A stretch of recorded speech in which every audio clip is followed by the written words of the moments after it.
നമസ്കാരം മക്കളെ, സുബർ സാറാണ്. +1 റീവാലുവേഷൻ റിസൾട്ട് എവിടെ? ഒത്തിരി കുട്ടികൾ ചോദിക്കുന്ന ഇപ്പോഴത്തെ ഒരു കോമൺ ക്വസ്റ്റൻ ആണ്. അതിന്റെ കാരണം മറ്റൊന്നുമല്ല, ഏറ്റവും കൂടുതൽ റീവാലുവേഷന് കൊടുത്തിട്ടുള്ള ഒരു വർഷം ഇതാണ്. ഏറ്റവും കൂടുതൽ കുട്ടികൾ. അതിന്റെ നമുക്ക് മെയിൻ ആയിട്ട് പറയാനുള്ളത്, ഒത്തിരി കുട്ടികൾക്ക് മാർക്ക് കുറവുണ്ട്. പ്രത്യേകിച്ച് കെമിസ്ട്രി ഒക്കെയാണ്. മാത്സ് ഒരുവിധം കുട്ടികൾക്ക് ഉണ്ടെങ്കിലും ഒത്തിരി കുട്ടികൾക്ക് മാർക്ക് കുറവുണ്ട്. അതെപ്പോഴും അങ്ങനെയാണ്. നല്ല ക്വസ്റ്റൻ അത്രയ്ക്ക് ഈസി ആണെങ്കിൽ പോലും ഒത്തിരി കുട്ടികൾക്ക് മാർക്ക് കുറയുന്ന ഒരു സബ്ജക്റ്റ് ആണ് മാത്സ്. മറ്റേത് പിന്നെ ടഫ് ആണെങ്കിൽ ഒത്തിരി കുട്ടികൾ മാർക്ക് കുറയോ ഫെയിൽ ആവുകയൊക്കെ ചെയ്യും. ഇപ്പൊ കെമിസ്ട്രി ഒക്കെ ആണെങ്കിൽ ഇപ്പൊ ഏറ്റവും ഒരു ബുദ്ധിമുട്ട് തോന്നിക്കുന്ന ഒരു കെമിസ്ട്രി എന്ന സബ്ജക്റ്റ് ആണ്. വേറെ ഒന്നും കൊണ്ടല്ല, വായിച്ച് പഠിക്കാനുള്ള ഒരു ബുദ്ധിമുട്ട് കൊണ്ട് തന്നെയാണ്. അപ്പം അതിന്റെ മാർക്ക് ഇത്തിരി കുറഞ്ഞിട്ടുണ്ട്. പിന്നെ ഫിസിക്സ് ഇതിന്റെ ഇടയ്ക്ക് നിൽക്കുകയാണ്.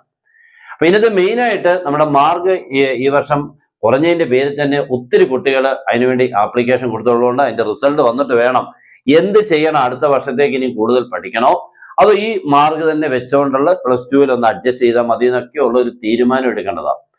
മറ്റൊരു കാര്യം എന്ന് പറഞ്ഞു കഴിഞ്ഞാൽ, ഈ വർഷത്തെ നമ്മുടെ പാസ് പെർസെൻറ്റേജ് ഫോർ +1 എന്ന് പറഞ്ഞാൽ ഏകദേശം 65%, 35% ഫെയിലായി എന്ന് പറഞ്ഞാൽ 100 പേര് എടുത്താൽ 65 പേര് ജയിച്ചു, 35 പേര് തോറ്റു. അതാണ് ഈ വർഷത്തെ സ്ഥിതി. ഇത് കഴിഞ്ഞ വർഷങ്ങളിലൊക്കെ നോക്കുമ്പോൾ ഏറ്റവും കുറവുള്ള ഒരു വർഷമാണ്.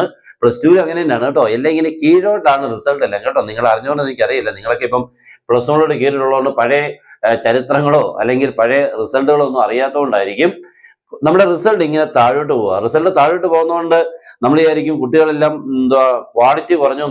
നല്ലതാണ്, ഇച്ചിരിയുടെ ഫിൽറ്ററിങ് നടക്കുന്നു എന്നർത്ഥം. എന്ന് പറഞ്ഞാൽ നിങ്ങളെ അങ്ങ് ജസ്റ്റ് ചുമ്മാ പാസ്സാക്കി വിടുന്ന ആ സ്ട്രാറ്റജി മാറ്റിയിട്ട് പഠിക്കുന്ന ആൾക്ക് മാത്രം മുന്നോട്ട് പോകാനുള്ള വഴി ഒരുക്കുന്നു. അതാണ് ഏറ്റവും നല്ല. കാരണം നമ്മുടെ ഇവിടുത്തെ കുട്ടികൾക്ക് മറ്റുള്ള ഒരു നാഷണൽ ലെവലിലുള്ള എൻട്രൻസ് ഒക്കെ എത്തുമ്പോൾ ഒത്തിരി പുറയിലാണ്.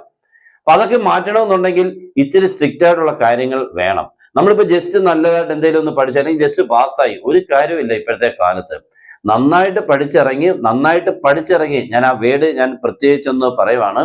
പഠിച്ചിറങ്ങിയില്ലെങ്കിൽ നമുക്ക് ഇത് കഴിഞ്ഞിട്ട് ഒരു കോഴ്സ് കിട്ടാൻ ഭയങ്കരമായിട്ട് ബുദ്ധിമുട്ടും. ഇല്ലെങ്കിൽ ഇപ്പൊ കേരളത്തിൽ തന്നെ ആണെങ്കിൽ പോലും നല്ലൊരു കോളേജ് കിട്ടത്തില്ല. പിന്നെ നമ്മൾ എന്തിനു പോകും? അപ്പൊ അങ്ങനെയുള്ള ബുദ്ധിമുട്ടൊക്കെ മാറ്റണമെന്നുണ്ടെങ്കിൽ പഠിത്തം ഇച്ചിരി നന്നാവണം, നമ്മുടെ ക്വാളിറ്റി ഒന്ന് ഇമ്പ്രൂവ് ചെയ്യണം. ഈ രണ്ട് കാര്യങ്ങൾക്ക് വേണ്ടി ഇപ്പൊ സർക്കാർ ഇച്ചിരിയുടെ ഒക്കെ സ്ട്രിക്റ്റ് ആക്കിയിട്ടുണ്ട്. നല്ലത് തന്നെയാണ്. ഓക്കെ, അപ്പൊ എന്തായാലും ഇനിയിപ്പം മറ്റൊരു കാര്യം എന്ന് പറഞ്ഞാൽ, നമ്മളിപ്പോ ഇതിന്റെ റിസൾട്ട് ലേറ്റ് ആവുന്നതിനെ കുറിച്ചാണല്ലോ എല്ലാവരുടെയും എന്താണ് എവിടെ പോയി എന്നുള്ളത്. അതിനെക്കുറിച്ച് പറയുവാണെങ്കിൽ എല്ലാ കാര്യവും റെഡിയാണ്. നമ്മുടെ +1 റീവാലുവേഷൻ റിസൾട്ട് എല്ലാം റെഡി ആയിട്ടിരിക്കുകയാണ്. ലാസ്റ്റിലുള്ള 1-2 ചെറിയ കാര്യങ്ങളുണ്ട്, അതോടെ ഒന്ന് കഴിഞ്ഞ് കിട്ടാൻ വേണ്ടിയാണ്. അത് ഓഫീസിലെ ലാസ്റ്റ് ഇതാണ് വെരിഫിക്കേഷൻ, സൈനിങ്ങും കാര്യങ്ങളും മാത്രമേ ഉള്ളൂ. മറ്റുള്ളതെല്ലാം കഴിഞ്ഞു. ഇത് ആക്ച്വലി ഇപ്പൊ ഇത് പബ്ലിഷ് ചെയ്യുന്ന ടൈം കഴിഞ്ഞു. എന്തായാലും നമുക്ക് ഇനി നാളെയും മറ്റന്നാളും പറ്റില്ല, ചൊവ്വ ബുധൻ ഈ 2 ദിവസത്തിനുള്ളിൽ വരും എന്നാണ് അറിഞ്ഞത്. നമ്മളിത് എത്തുമ്പോൾ നിങ്ങളെ കൃത്യമായിട്ട് അറിയിച്ചിരിക്കും ആദ്യം തന്നെ. അത് കഴിഞ്ഞിട്ട് ചെയ്യേണ്ട കാര്യങ്ങളെല്ലാം നിങ്ങൾക്ക് പറഞ്ഞു തരുകയും ചെയ്യും. അതുകൊണ്ട് എല്ലാവരും മാക്സിമം നമ്മുടെ ചാനൽ മാക്സിമം ഫോളോ ചെയ്യുക, എല്ലാവർക്കും ഷെയർ ചെയ്യുക. Good bye.